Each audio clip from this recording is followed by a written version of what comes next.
نحمده ونستعينه ونستغفره ونعوذ بالله من شرور أنفسنا ومن سيئات أعمالنا من يهده الله فلا مضل له ومن يضلله فلا هادي له وأشهد أن لا إله إلا الله وحده لا شريك له وأشهد أن محمدا عبده ورسوله أرسله بالحق بشيرا ونذيرا وداعيا إلى الله بإذنه وسراجا منيرا أما بعد فإن خير الحديث كتاب الله وخير الهدي هدي محمد صلى الله عليه وسلم وشر الأمور محدثاتها وكل محدثة بدعة وكل بدعة ضلالة وكل ضلالة في النار. أعوذ بالله من الشيطان الرجيم. بسم الله الرحمن الرحيم. إن عدة الشهور عند الله 12 شهرا في كتاب الله يوم خلق السماوات والأرض. عن أبي هريرة رضي الله تعالى عنه قال قال رسول الله صلى الله عليه وسلم لا عدوى ولا طير ولا هامة ولا صفر. رواه البخاري. عن عائشة رضي الله تعالى عنها قال رسول الله صلى الله عليه وسلم من عمل عملا ليس عليه امرنا فهو رد. رواہ مسلم. ہر قسم کی تعریف، توصیف، بڑائی، کبریائی، پاکیزگی، بزرگی اللہ وحدہ لا شریک کے لیے سزاوار اور زیبا ہے، جو ساری کائنات کا مالک، رازق، حاکم اور معبود برحق ہے، جس رب ذوالجلال والاکرام نے ساری کائنات کو پیدا فرمایا اور ساری کائنات میں اعلیٰ ترین مخلوق میں ہمیں اور آپ کو پیدا فرمایا اور ہماری رہبری اور رہنمائی کے لیے حضرات انبیاء علیہ السلام کو مبعوث فرماتا رہا، جن کی ہم اور آپ امتی ہیں، وہ نبی جن پر لا کہا درود و سلام ہو، جن کے ذریعے اسلام کی دینی اور پیاری تعلیمات ہم اور آپ تک من وعن پہنچی. اللہم صلی علی محمد وعلی آل محمد کما صلیت علی ابراہیم وعلی آل ابراہیم انک حمید مجید. اللہم بارک علی محمد وعلی آل محمد کما بارکت علی ابراہیم وعلی آل ابراہیم انک حمید مجید. محترم بزرگوں، نوجوان بھائیوں، پردہ نشین اسلامی مائیں اور بہنیں اور معصوم بچوں، خطبہ مسنونہ کے بعد میں نے آپ کے سامنے قرآن کریم کی ایک آیت کریمہ کا ٹکڑا اور نبی علیہ السلام کی 2 احادیث شریف، جس کو امام بخاری رحمۃ اللہ علیہ اور امام مسلم رحمہ اللہ نے نقل فرمایا ہے، آپ کے سامنے پیش کی. چلیے چلتے ہیں. آج کے خطبہ جمعہ کا عنوان ہے اس آیت کریمہ اور ان احادیث کے روشنی میں ماہ سفر کی بدعات اور رسم و رواج. حضرات، قرآن کریم کی جس آیت کریمہ کے ذریعے میں نے اپنے خطبے کا آغاز کیا، اس آیت کریمہ کے اندر اللہ تبارک و تعالی بیان فرماتے ہیں ان عدت الشہور عند اللہ 12 شہرا فی کتاب اللہ یوم خلق السماوات والارض، کہ اللہ تبارک و تعالی کے نزدیک سال کے 12 مہینوں کی گنتی اللہ تبارک و تعالی نے اسی دن بنوائی جس دن آسمان اور زمین کی تخلیق اللہ تبارک و تعالی نے فرمائی. ان سال کے 12 مہینوں میں سے 4 مہینے حرمت والے ہیں، فیہا 4 حرم، کہ ان سال کے 12 مہینوں میں سے 4 مہینے ادب اور احترام والے مہینے ہیں. اسلامی اعتبار سے سال کے 12 مہینے اللہ تبارک و تعالی نے متعین فرمائے اور ان میں سے 4 مہینوں کو ادب اور احترام والا اللہ تبارک و تعالی نے قرار دیا. سال کے ان 12 مہینوں کی فضیلتیں اور فضائل الگ الگ ناحیوں سے الگ الگ ماہ میں نبی علیہ السلام کی احادیث سے ہمیں اور آپ کو ملتی ہیں. رمضان المبارک کی فضیلتیں الگ ہیں، ماہ محرم کا مقام الگ ہے، ذی قعدہ، ذی الحجہ اور رجب کا اور ربیع الاول، ربیع الثانی اور جمادی الاولیٰ اور جمادی الثانی کے مسائل اور فضائل الگ الگ ہیں. اس وقت میں آپ کے سامنے ان ماہوں کے فضائل یا مسائل ذکر نہیں کر رہا ہوں، بلکہ یہ کہنا چاہتا ہوں کہ سال کے ان 12 مہینوں میں امت مسلمہ کا ایک بڑا طبقہ اپنی جانب سے ہر ماہ میں، ہر مہینے میں کسی نہ کسی ناحیے سے کچھ بدعات اور خرافات اور رسم و رواج ایجاد کر لیا ہے. چاہے وہ رمضان کا ماہ مقدس ہو، محرم کا محترم مہینہ ہو، ذی الحج کا محترم مہینہ ہو، یا رجب کا مہینہ ہو، یا سفر کا مہینہ ہو کہ کوئی اور مہینہ، ہر مہینے میں امت مسلمہ کا ایک بڑا طبقہ، امت مسلمہ یعنی کلمہ گو مسلمانوں کی ایک بڑی جماعت، ایک بڑی تعداد، ہر مہینے میں کچھ نہ کچھ رسم و رواج اور بدعات اور خرافات کو جنم دیا ہے، جس کا اسلام اور اسلامی تعلیمات سے، نبی علیہ السلام کی لائی ہوئی شریعت مطہرہ سے دور دور تک بھی کوئی تعلق نہیں ہے۔ سال کے ان 12 مہینوں میں ایجاد کردہ بدعات اور خرافات اس وقت ذکر کرنے کے لیے نہ ہی ہمارے پاس وقت ہے اور نہ مناسب ہے۔ میں صرف آپ کے سامنے اشارتاً اور کنایتاً مختصر انداز میں ماہ سفر کے اندر کی جانے والی بدعات، توہمات، رسم و رواج، تصورات کا ذکر میں چیدہ چیدہ آپ کے سامنے کرتا چلوں گا۔ حاضرین جمعہ، اللہ تبارک و تعالیٰ نے ان سال کے 12 مہینوں میں سے کسی بھی مہینے کے بارے میں، کسی بھی گھڑی کے بارے میں، کسی بھی دن کے بارے میں، کسی بھی وقت کے بارے میں نہ اللہ تبارک و تعالیٰ کلام اللہ کے اندر، نہ رسول اللہ علیہ السلام اپنے احادیث کے اندر کہیں اس بات کا ذکر کیا نہیں کیا کہ کوئی دن منحوس ہوتا ہے، کوئی وقت منحوس ہوتا ہے۔ ہاں، منحوس وہ وقت ہوتا ہے جس میں ہم اللہ تبارک و تعالیٰ کی نافرمانی بجا لاتے ہیں، رب کریم کی خوشنودی کے بجائے رب کریم کی نافرمانی بجا لاتے ہیں، تو فی نفسی ہی وہ وقت اور وہ دن ہمارے لیے منحوس ہوتا ہے، اس لیے کہ ہم اللہ تبارک و تعالیٰ کی نافرمانی اس میں بجا لائے ہیں۔ موجودہ وقت میں خصوصیت کے ساتھ ہمارے دونوں ملک، اڑوس اور پڑوس کے ممالک والے بر صغیر کے مسلمانوں کے اندر ماہ سفر کے تعلق سے جو رسم و رواج اور تصورات پائے جاتے ہیں، ان کا ذکر میں آپ کے سامنے کرتا ہوں۔ چلیے چلتے ہیں۔ سب سے پہلے سفر کا معنی کیا ہے؟ سفر کا معنی ہے خالی، جیسے صفر کہتے ہیں زیرو، اسی طرح سفر کا معنی ہوتا ہے خالی۔ عرب کے اندر دور جاہلیت میں، یعنی زمانے جاہلیت میں، نبی علیہ السلام کے نبی بننے سے پہلے بھی، اعلان نبوت سے قبل بھی، عرب کے اندر 4 ادب اور محترم والے مہینوں کا ادب و احترام کیا جاتا تھا، یعنی ذی قعدہ، ذی الحجہ، محرم اور پھر رجب، ان مہینوں کا ادب اور احترام کیا جاتا تھا۔ زمانے جاہلیت کے خرافات کے اندر سے ایک رسم یہ تھی کہ ان کے پاس سالہ سال تک جنگ و جدال چلا کرتا تھا،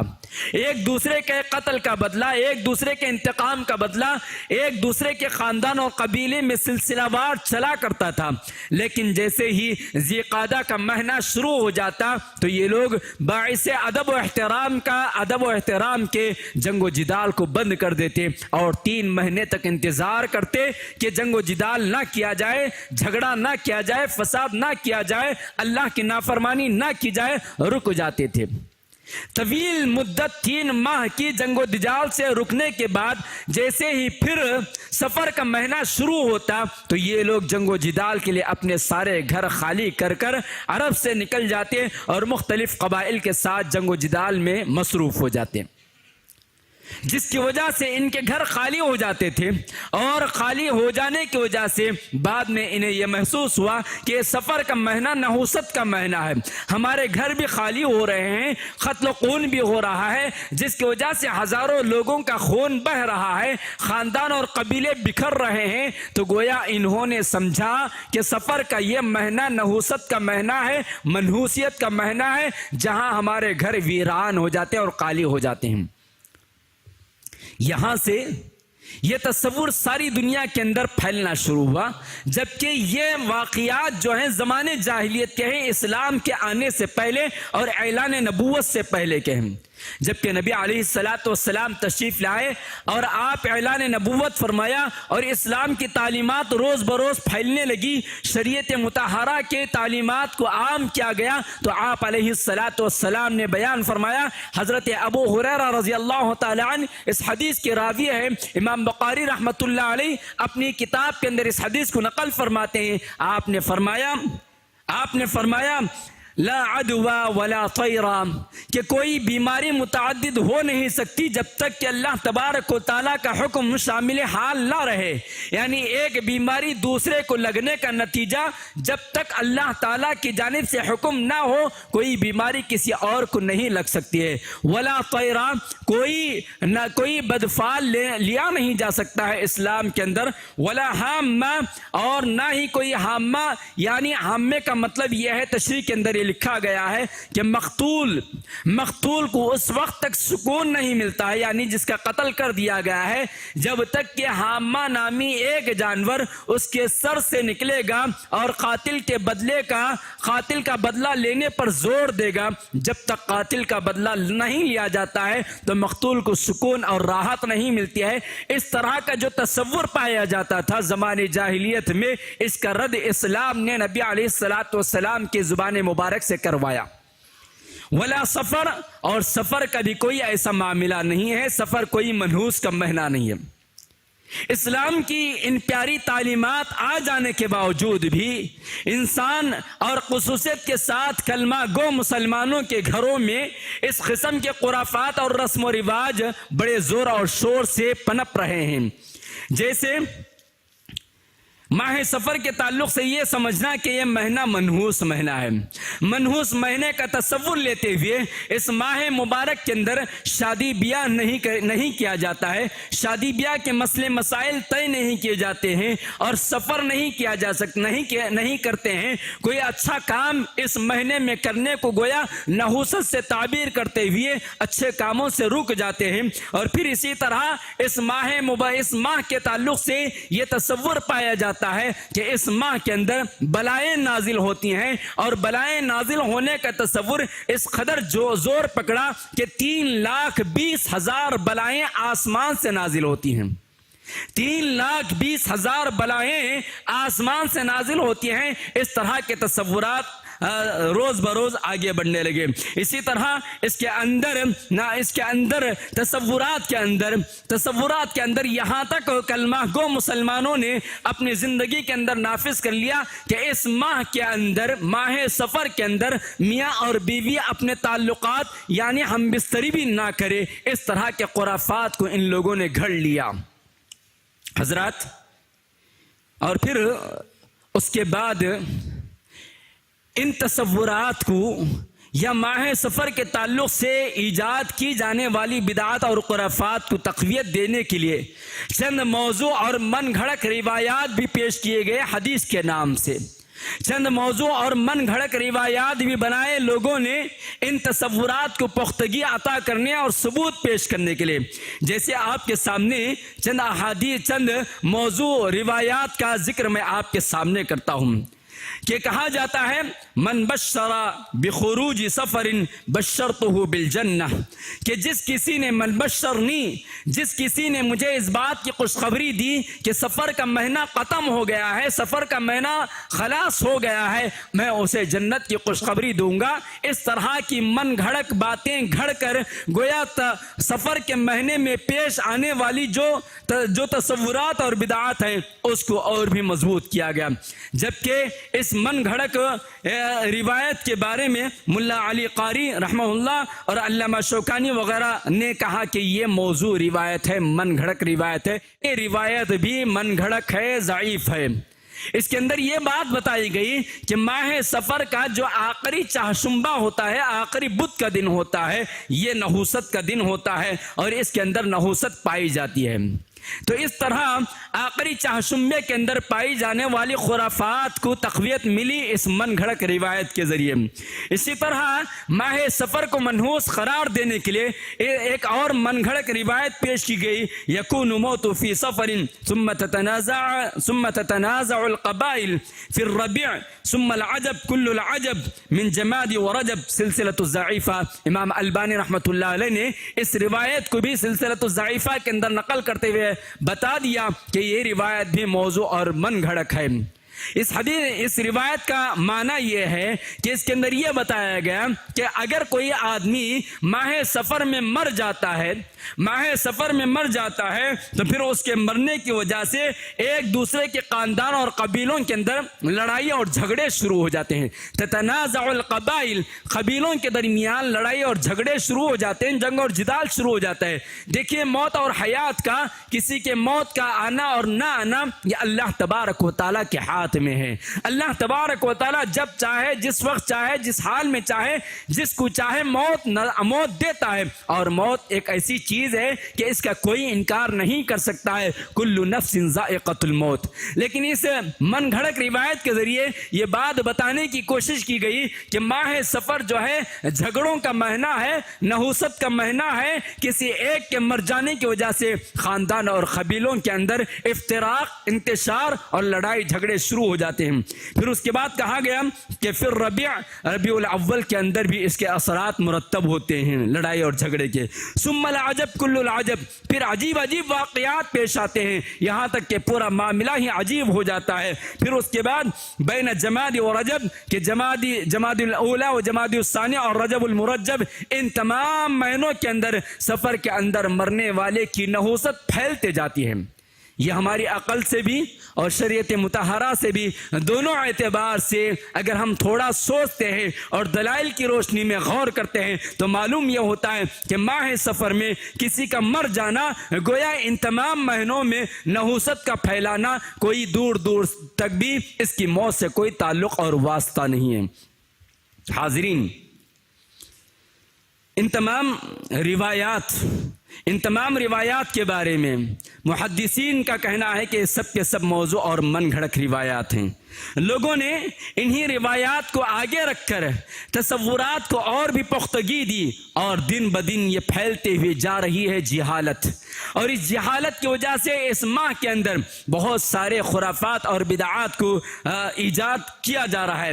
جبکہ آپ علیہ السلام نے بدعات کے بارے میں کہا. ہر خطبہ جمعہ کے اندر، ابتداء خطبہ مسنونہ کے اندر ہر خطیب پڑھتا ہے کل بدعت ضلالہ وکل ضلالۃ فی النار، کہ ہر بدعت گمراہی ہے اور ہر گمراہی نارے جہنم کے دہانے لے جانے والی ہے. کل محدثۃ بدعہ، اور ہر ایجاد کی جانے والی چیز بدعت ہے. اور آپ علیہ السلام نے انہی بدعات کے بارے میں کہا. حضرت عائشہ صدیقہ رضی اللہ تعالی عنہا اس حدیث کی راویہ ہیں. امام مسلم رحمۃ اللہ علیہ اپنی کتاب کے اندر نقل فرماتے ہیں، آپ نے فرمایا من احدث فی امرنا ھذا ما لیس منہ فہو رد، کہ کوئی بھی آدمی ہمارے اس دین کے اندر، ہمارے اس مکمل دین کے اندر، ہمارے اس امر کے اندر اپنی جانب سے کوئی نئی بات ایجاد کرتا ہے، کوئی نیا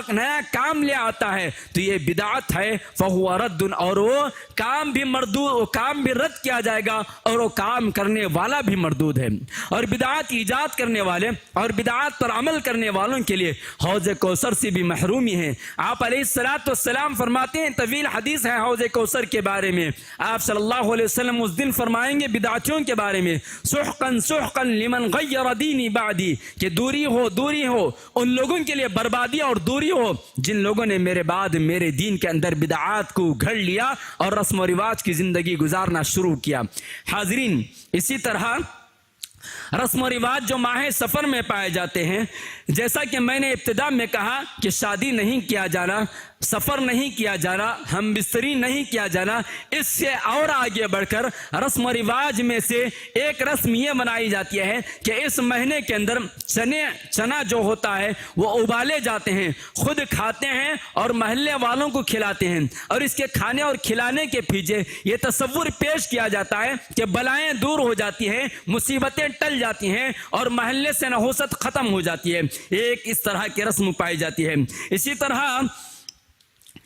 365 آٹے کی گولیاں یا پھر آٹے کی روٹیاں بنائی جاتی ہیں. 365 آٹے کی روٹی بنائی جاتی ہے اور مختلف تالابوں اور ندیوں کے حوالے کی جاتے ہیں، اس میں ڈالے جاتے ہیں ان تصورات کے ساتھ کہ 365 یعنی ایک سال کی جو بلائیں آنے والی ہے ہماری زندگی میں وہ ٹل جائے گی. اس طرح ایک تو رزق کی بے حرمتی ہے، دوسرا ان 360 دنوں کے بعد بارے میں یہ تصور کرنا کہ ہمیں نحوست پھیلنے والی ہے، ماہ سفر سے اس کو دور کرنے کا یہ راستہ اپنانا کہ 360 روٹیاں پانی کے اندر ڈالی جائیں یا 360 آٹے کے گولے بنا کر پانی کے اندر ڈالنا، یہ بھی گویا غلط رسموں میں سے ایک رسم ہے جس کا اسلام اور شریعت اسلامیہ سے دور دور تک کا بھی کوئی واسطہ اور تعلق نہیں ہے۔ رزق کی بے حرمتی اور روٹیوں کے اوپر اپنا ایمان اور اپنا عقیدہ گویا اللہ تبارک و تعالیٰ کے ساتھ شرک کے جو مظاہر ہیں ان میں سے ایک مظہر اور ایک ذریعہ شرک کا یہ بھی پایا جا رہا ہے کہ نحوست کو دور کرنے والی یہ روٹی ہے، منحوسیت کو دور کرنے والی یا آنے والے بلاؤں کو ٹالنے والی یہ روٹی یا یہ تالاب تصور کیا جاتا ہے۔ خاص طور پر خریوں کے اندر یہ کام بہت زیادہ ہوا کرتے ہیں۔ پھر اسی طرح اس مہینے کے اندر نحوست کو دور کرنے کے لیے 30 مرتبہ سورہ اخلاص کا ورد کیا جاتا ہے۔ سورہ اخلاص یعنی قل هو اللہ احد، جس کے اندر خالص ابتدائے سورت سے لے کر انتہا تک توحید کی تعلیم دی گئی، مگر یہاں اس کا استعمال غلط عقائد اور غلط رسم و رواج اور غلط تصورات کی بنیاد پر مسلمان کلمہ گو مسلمان اس کا ورد کرتے ہیں کہ یہ تصور کے ساتھ کہ اگر کوئی اس مہینے کے اندر 30 مرتبہ سورہ اخلاص پڑھتا ہے تو نحوست سے وہ پاک ہو جاتا ہے اور اس کے زندگی کے اندر بلائیں نہیں آتی ہیں اور مصیبتیں نہیں آتی ہیں۔ پھر اس کے بعد جیسا کہ ایک من گھڑک روایت کے ذریعے میں نے اس بات کو پیش کی کہ آخری چہارشنبہ، آخری بدھ جو ہوتا ہے سفر کا، اس کے تعلق سے بھی بہت سارے غلط عقائد اور تصورات پائے جاتے ہیں۔ لوگوں کا تصور اور ماننا یہ ہے کہ اس دن جو ہے، اس دن گویا نبی صلی اللہ علیہ اس کے پیچھے بھی آخری چہارشنبہ یعنی آخری بدھ کے تعلق سے بھی ایک تصور یہ دیا گیا غلط تصورات میں سے اس کو پھیلانے کے لیے اور اس کو مضبوط کرنے کے لیے کہ نبی صلی اللہ علیہ وسلم کے بارے میں کہا گیا کہ نبی صلی اللہ علیہ وسلم آخری چہارشنبے کو، سفر کے آخری چہارشنبے کو مرض الموت سے شفا پائے یعنی بیماری سے شفا پائے، اس لیے خوشی میں مٹھائی تقسیم کی جاتی ہے، حلوائی تقسیم کی جاتی ہے۔ جبکہ روایات اور سیرت النبی علیہ السلام کے ذریعے یہ بات پوری طرح واضح اور ثابت شدہ ہے کہ نبی علیہ السلام ماہ سفر کے آخری چہارشنبے کو بیماری میں مبتلا ہوئے اور مرض الموت میں مبتلا ہوئے، یہاں تک کہ آپ 12 ربیع الاول کو آپ کی وفات ہو گئی۔ تو معلوم یہ ہوا کہ آخری چہارشنبہ یعنی سفر کے آخری بدھ کو آپ کو شفا نہیں ملی بلکہ آپ بیمار ہوئے۔ ہمیں تو چاہیے تھا کہ آپ کی بیماری کی وجہ سے غم محسوس کرتے، لیکن بجائے اس کے خوشیوں کے اندر خوشی کے طور پر مٹھائی تقسیم کرنا، گویا یہ کسی دشمن کی پھیلائی ہوئی رسم کو ہم اور آپ اپناتے ہوئے چل رہے ہیں۔ یہ یہودیوں کی سازش تھی کہ مسلمانوں کو مختلف ناحیوں سے بہکا اور بھٹکا کر مسلمانوں کو غلط عقائد اور غلط تصورات اور غلط توہمات ان کے درمیان لایا جائے۔ نبی صلی اللہ علیہ وسلم آخری چہارشنبہ آخری بدھ کو بیماری کے اندر مبتلا ہوتے ہیں، نہ کہ شفا ملتی ہے۔ پھر اسی طرح آخری چہارشنبے کے تعلق سے، آخری بدھ کے تعلق سے یہ گمان رکھنا کہ اس دن روزہ رکھنے سے ہماری ساری بلائیں ٹل جاتی ہیں۔ روزہ رکھنے کے اندر بھی پھر ایک عجیب سی، روزہ تو رکھا جاتا ہے لیکن شام میں افطاری وغیرہ جو کی جاتی ہے وہ حلوے کے ذریعے اور مخصوص مٹھائی کے ذریعے کی جاتی ہے، اور اس کے پیچھے یہ تصور دیا جاتا ہے کہ آپ علیہ السلام کو شفا ملی تھی، اس لیے ہم افطار کے اندر مٹھائی اور خصوصیت کے ساتھ حلوے وغیرہ کا اہتمام کیا جاتا ہے، یہ بھی غلط ہے۔ اسی طرح خواتین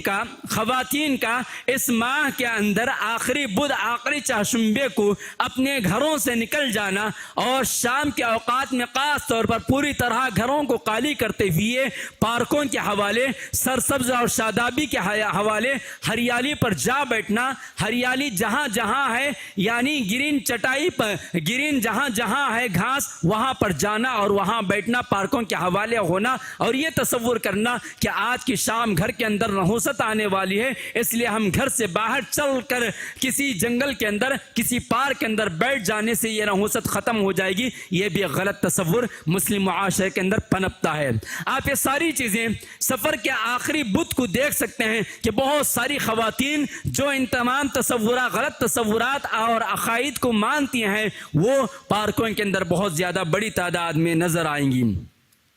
اسی طرح بعض لوگوں کا یہ عقیدہ، جیسا کہ ابتدا میں نے کہا کہ اس آخری بدھ کے دن آسمان سے 1,20,000 بلائیں نازل ہوتی ہیں، 1,20,000 بلائیں نازل ہوتی ہیں۔ تو ان بلاؤں کو دور کرنے کے لیے امت مسلمہ کے ان بد عقیدہ لوگوں نے 4 رکعت کی نفل نماز کا ایک طریقہ بھی گھڑ لیا اور اپنی جانب سے یہ تصور کر لیا کہ 1,20,000 کہ 3,20,000 ان بلاؤں کو ٹالنے کے لیے 4 رکعت نفل نماز کا ایک طریقہ یہ بنایا کہ ہر رکعت میں سورہ فاتحہ پڑھا جائے گا اور سورہ فاتحہ کے بعد 70 مرتبہ سورہ کوثر پڑھا جائے گا اور 15 مرتبہ سورہ اخلاص پڑھایا جائے گا اور ایک مرتبہ قل اعوذ برب الفلق اور قل اعوذ برب الناس پڑھا جائے گا۔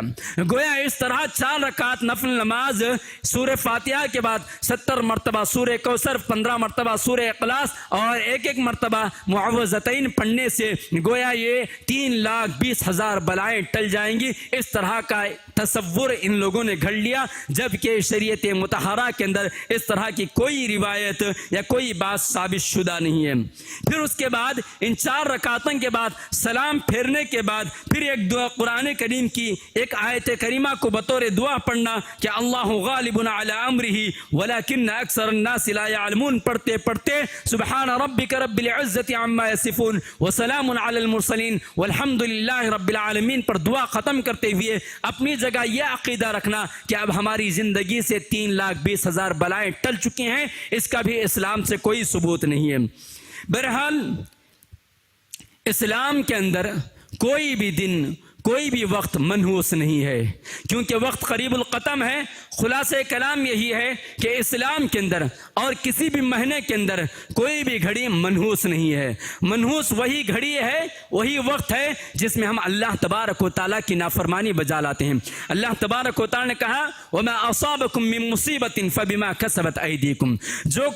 جو کوئی بھی مصیبت پہنچتی ہے وہ تمہارے اپنے ہاتھوں کے کرتوت کی وجہ سے پہنچتی ہے۔ جب ہی جا کر ہمارے لیے وہ وقت منحوس کا، نحوست کا وقت ہوتا ہے جس میں ہم اللہ کی نافرمانی کرتے ہیں اور اللہ تعالیٰ کی فرما برداری سے باز آ جاتے ہیں۔ اس لیے اللہ تبارک و تعالیٰ نے کہا کہ دیکھو اسلام کے اندر، قرآن کے اندر، شریعت مطہرہ کے اندر کوئی بھی وقت نحوست کا نہیں ہو سکتا، منحوس نہیں ہو سکتا۔ لہٰذا اس کو چاہیے کہ ہمیں اور آپ کو کوئی ان تمام غلط تصورات سے باز آ جانا چاہیے۔ جبکہ اس ماہ کے اندر بہت سارے بڑے بڑے کام نبی علیہ السلام کے زمانے میں نبی علیہ السلام کے زمانے میں بہت مبارک کام ہوئے۔ بس 1 منٹ کے اندر میں اشارتاً بات کر اپنی گفتگو کو ختم کرتا ہوں۔ جیسا کہ نبی علیہ السلام کے دور میں ماہ سفر کی مختلف تاریخوں میں تقریباً 3 جنگیں پیش آئی اور تینوں جنگوں کے اندر تینوں میدان جہاد کے اندر امت مسلمہ کو فتح ملی اور مال غنیمت سے وہ مال ہوئے اور سرفراز کیے گئے۔ اسی طرح ماہ سفر کی مختلف تاریخوں میں، مختلف سالوں میں اسلام کے اندر مختلف قبائل کے، مختلف شہروں کے لوگ آئے اور اسلام قبول کیے۔ اسی طرح آپ صلی اللہ علیہ وسلم نے بہت سارے کام انجام دیے۔ 3 جنگوں کا فتح ہونا اور قبائل کا اسلام میں داخل ہونا یہ گویا اس بات کا ثبوت ہے کہ یہ مہینہ منحوس مہینہ نہیں ہے، بلکہ اس مہینے کے اندر بھی بہت سارے مبارک کام انجام پائے ہیں۔ ایک بڑی فہرست ہے جو اس مہینے کے اندر بطور نمونہ ہم پیش کر سکتے ہیں کہ مبارک کام کون کون سے نبی علیہ السلام کے زمانے میں پیش آئے اور صحابہ کے زمانے میں پیش آئے، لیکن وقت نہیں ہے کہ میں آپ کے سامنے اور بھی تفصیلی گفتگو کروں۔ خلاصہ کلام یہی ہے کہ نبی علیہ السلام نے فرمایا فرمایا کوئی بھی عمل جو اپنی جانب سے انسان ایجاد کر لیتا ہے بدعت کے نام پر، خرافات کے نام پر، تو وہ دنیا کے اندر بھی ناکام ہے اور آخرت کے اندر بھی نامراد ہے، وہاں بھی وہ مردود ہے اور یہاں بھی وہ مردود ہے، اور وہ بدعت کا کام اسے ضلالت گمراہی کے جانب لے جانے والا ہے، اور یہ گمراہیاں اسے نار جہنم کے حوالے کی جانے والی ہیں۔ لہٰذا ہمیں اور آپ کو چاہیے کہ جو خرافات، رسم و رواج، توہمات اور غلط تصورات مسلم معاشرے کے اندر پنپ رہی ہیں اس کو ختم کرنا چاہیے، جبکہ آج کا یہ دور علم کا دور ہے۔ علم حاصل کرتے ہوئے، صحیح علم حاصل کرتے ہوئے ہم سب کا فریضہ بنتا ہے کہ مسلمانوں کے درمیان پائے جانے والی ان بد عقیدگیوں کو دور کرے۔ سو اللہ سبحانہ و تعالیٰ سے دعا ہے